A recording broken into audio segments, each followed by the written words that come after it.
Welcome listeners. Today's topic is Unit 20 of MPA 013 Public Systems Management. दोस्तों आज हम Public Systems Management के एक ऐसे टॉपिक पर चर्चा करेंगे जो सच में ग्राउंड लेवल पर मैटर करता है और वो है रिस्पॉन्सिवनेस। गवर्नेंस सिर्फ रूल्स, फाइल्स या पॉलिसीज तक सीमित नहीं है। ये इस बारे में है कि एक सिस्टम आम जनता के प्रति आखिर कितना सजग और संवेदनशील है। Okay, let's dive into this. आज के इस सफर में हम 6 मुख्य बिंदु कवर करने वाले हैं। पहला, द कॉन्सेप्ट ऑफ रिस्पॉन्सिवनेस। फिर देखेंगे मैकेनिज्म्स फॉर रिस्पॉन्सिव गवर्नेंस। उसके बाद ट्रांसपेरेंसी, एक्सेस एंड राइट्स। फिर बात आएगी अकाउंटेबिलिटी इन पब्लिक सिस्टम्स की।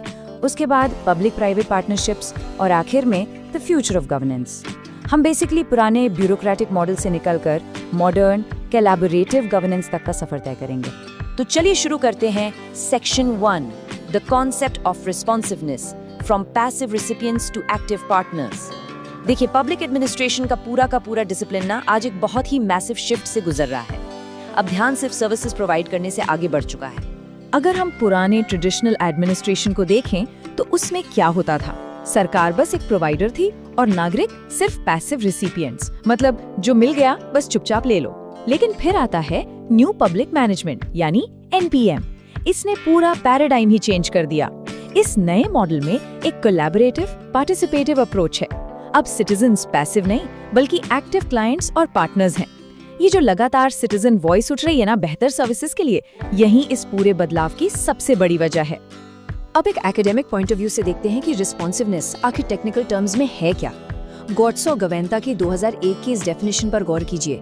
ये कहते हैं कि रिस्पॉन्सिवनेस का मतलब है कि एक पब्लिक सर्विस एजेंसी अपनी स्ट्रक्चर, अपने कल्चर और अपनी डिलीवरी में ऐसे बदलाव लाए जिससे वो पब्लिक की शिकायतों और उनके व्यूज को एक्चुअली में अपना सके।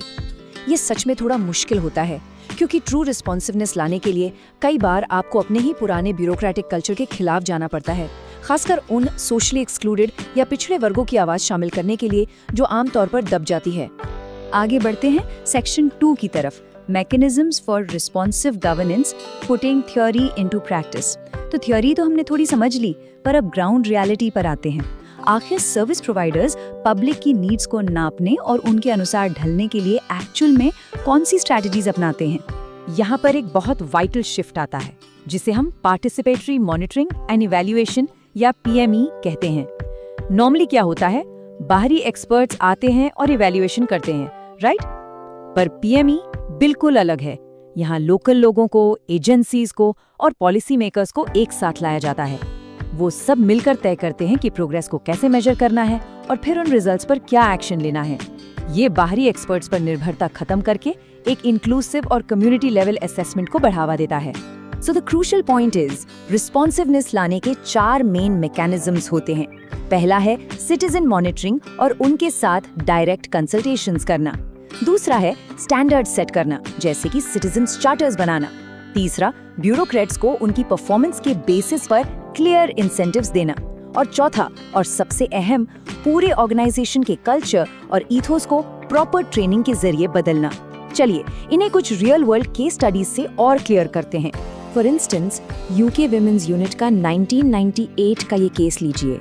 इन्होंने एक बड़ा इंटरेस्टिंग कॉन्सेप्ट यूज किया जिसे उन्होंने कहा सिटीजन्स जूरीज। इन्होंने रैंडमली 12 से 20 आम नागरिकों को चुना।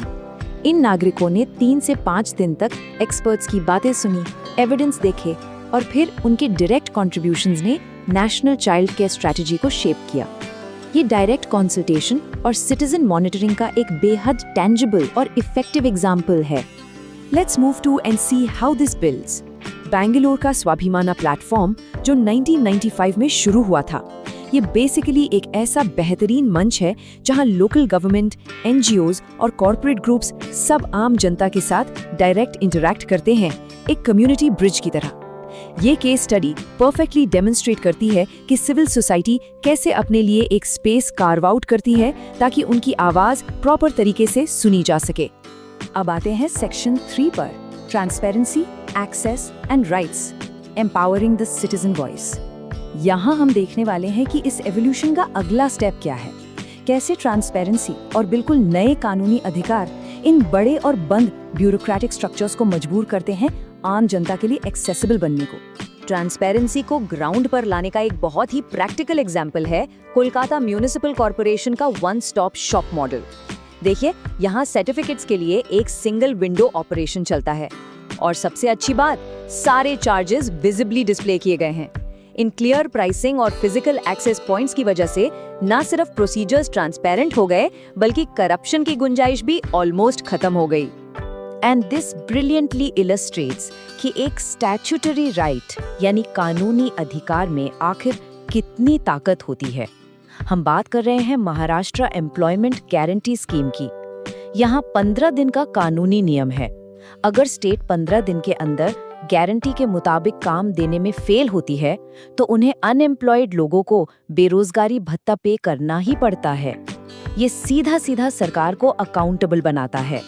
इसी मोमेंटम को आगे बढ़ाते हुए मध्य प्रदेश की एजुकेशन गारंटी स्कीम का ये आंकड़ा देखिए, 90 दिन।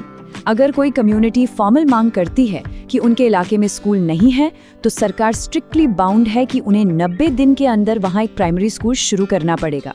ये नंबर्स क्लियरली दिखाते हैं कि कैसे right to demand citizen voice को जेन्युइनली एम्पावर करता है। This brings us to section 4, accountability in public systems, holding power to account. देखिए, अब तक हमने रिस्पॉन्सिवनेस यानी संवेदनशीलता पर बात की, पर अकाउंटेबिलिटी उससे बिल्कुल अलग है। रिस्पॉन्सिवनेस का मतलब है जनता की सुनना, पर अकाउंटेबिलिटी का मतलब है अपनी एक्शंस के लिए जनता को फॉर्मल जवाब देना। तो आइए देखते हैं कि ये वर्टिकल और हॉरिजॉन्टल दिशाओं में आखिर कैसे ऑपरेट करती है। Now what's really interesting about this slide is कि ये दिखाता है अकाउंटेबिलिटी एक्चुअली 3 वाइटल लेवल्स में कैसे ब्रेक डाउन होती है। पहला है मैक्रो लेवल। यहाँ सिविल सर्वेंट्स मिनिस्टर्स को और मिनिस्टर्स पार्लियामेंट को जवाबदेह होते हैं, जैसे कोलकाता का मेयर एंड काउंसिल। फिर आता है पॉलिटिकल लेवल। यहाँ लोकल रिप्रेजेंटेटिव्स सीधे इलेक्टोरेट के करीब होते हैं, तो उन्हें इलेक्टोरल अकाउंटेबिलिटी फेस करनी पड़ती है। और तीसरा, जो पब्लिक के लिए सबसे जरूरी है, एडमिनिस्ट्रेटिव लेवल। यहाँ एक individual civil servant directly citizens को जवाबदेह होता है, ठीक वैसे ही जैसे बैंगलोर के कस्टमर कंप्लेंट सिस्टम में देखा गया था। Moving on to section 5, public private partnerships, the ultimate collaborative model. Governance की इस लगातार चल रहे एवोल्यूशन की ये एक तरह से आखिरी मंजिल है, जहां हम पब्लिक प्राइवेट पार्टनरशिप्स या PPPs को देखते हैं। यहाँ सिटीजन्स को अब सिर्फ एक कंज्यूमर की तरह ट्रीट नहीं किया जाता, बल्कि सिस्टम का सारथी और को-ओनर माना जाता है। आज की इन मॉडर्न पार्टनरशिप्स को अगर आप ध्यान से देखें तो ये सिर्फ ट्रेडिशनल सब कॉन्ट्रैक्टिंग तक सीमित नहीं है। इवोल्यूशन बहुत आगे निकल चुका है। एक फॉर्म में सर्विस यूजर्स खुद प्राइवेट सप्लायर्स को डायरेक्टली कॉन्ट्रैक्ट करते हैं वेस्ट मैनेजमेंट जैसे सेक्टर्स में। एक दूसरा लेवल है जॉइंट वेंचर्स का, जिसमें यूजर्स, गवर्नमेंट और कॉर्पोरेट सेक्टर तीनों मिलते हैं। और थोड़ा और कॉम्प्लेक्स लेवल पर जाएंगे तो आती है मीडिएटेड पार्टनरशिप्स, जहां इन सबके बीच NGOs को लाया जाता है ताकि एक कमाल की मल्टी स्टेक होल्डर सिनर्जी बन सके। इस पार्टनरशिप थियोरी को अगर जमीन पर देखें तो वेस्ट बंगाल का जॉइंट फॉरेस्ट मैनेजमेंट इसका एक बहुत ही सॉलिड और प्रैक्टिकल एग्जाम्पल है।